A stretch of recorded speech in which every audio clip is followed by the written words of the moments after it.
Bonsoir à toute l'Afrique résistante, bonsoir aux téléspectateurs et à tous ceux qui ont commencé à prendre depuis un certain moment le rendez-vous de Africa News Multimédia et de Afrique Décrypte. C'est encore un honneur pour nous de nous retrouver sur cette chaîne au nom de nos convictions idéologiques, au nom de nos combats panafricains, pour féliciter le peuple de Côte d'Ivoire qui, depuis ce jour tragique du 11 avril 2011, continue d'être au front, continue d'être à la barre, continue de se battre. Pour nous, Africains, ce combat continue de susciter beaucoup d'intérêt parce que l'avenir de l'Afrique se joue en Afrique de l'Ouest à partir de la Côte d'Ivoire et en Afrique centrale à partir du Congo et du Cameroun aujourd'hui. En Afrique de l'Ouest, on pourrait aussi citer le Mali, mais de manière assez singulière.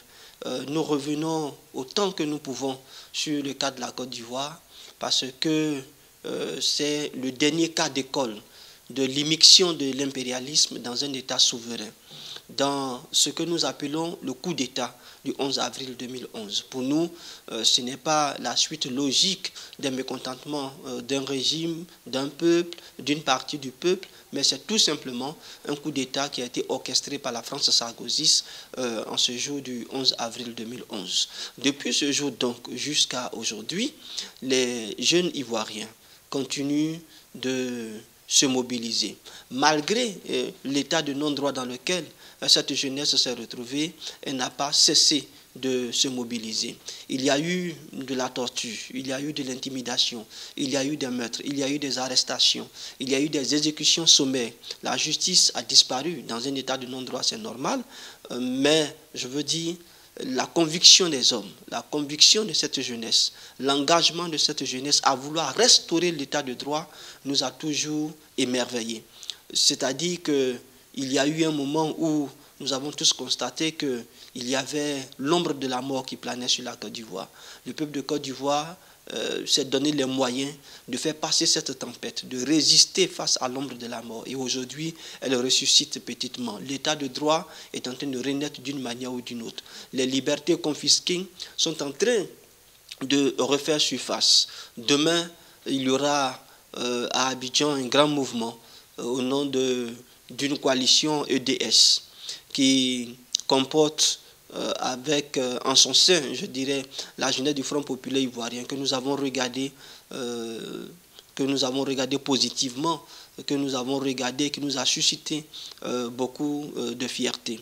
Aujourd'hui, nous voulons, au nom du Parti socialiste africain, au nom de la renaissance africaine, encourager cette jeunesse qui va encore se mobiliser, qui va se mobiliser en dépit de tout ce qu'il y a eu comme volonté manifeste du pouvoir de refuser que la liberté d'expression, que la démocratie, que l'expression de la dignité et de la souveraineté puisse être manifeste en Côte d'Ivoire. Félicitations à Daï Nestor, félicitations à Kwa Justin, félicitations à tous ceux qui sont les leaders de cette jeunesse.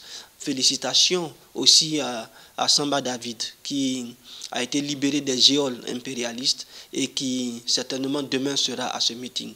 À lui particulièrement, nous voulons avoir une pensée très particulière parce qu'il sort fragilisé de la prison. Un journal ivoirien a même titré qu'il aurait été victime d'un empoisonnement.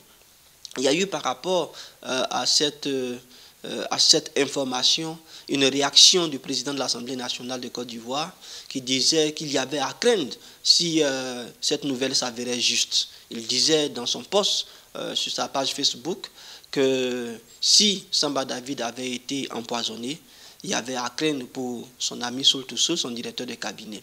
Mais au-delà de cela, pour moi, qui n'est pas une réaction politique, c'est une réaction sentimentaliste, une réaction subjective.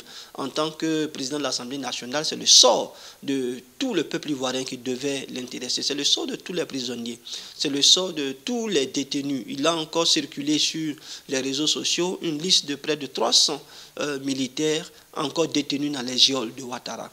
Nos pensées vont vers ces personnes qui, dans leur posture de prisonniers, continuent de ne pas baisser les bras, continuent de croire en la Côte d'Ivoire nouvelle.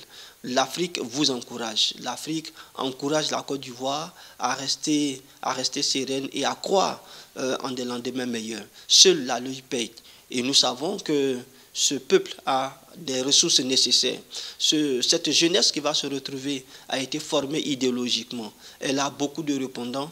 Elle pourra apporter beaucoup à ce pays que nous continuons de regarder. Ce pays que nous continuons d'admirer pour son courage, pour son histoire, mais surtout pour sa capacité à ne pas baisser les bras face à toutes les formes de dictature. La dictature Ouattara a été une dictature les plus sanglantes, les plus meurtrières, les plus barbares, mais c'est une dictature qui passera. Et ce soir, nous voulons encore dire merci, bravo, bravo à EDS, merci pour la mobilisation de demain. L'Afrique vous soutient.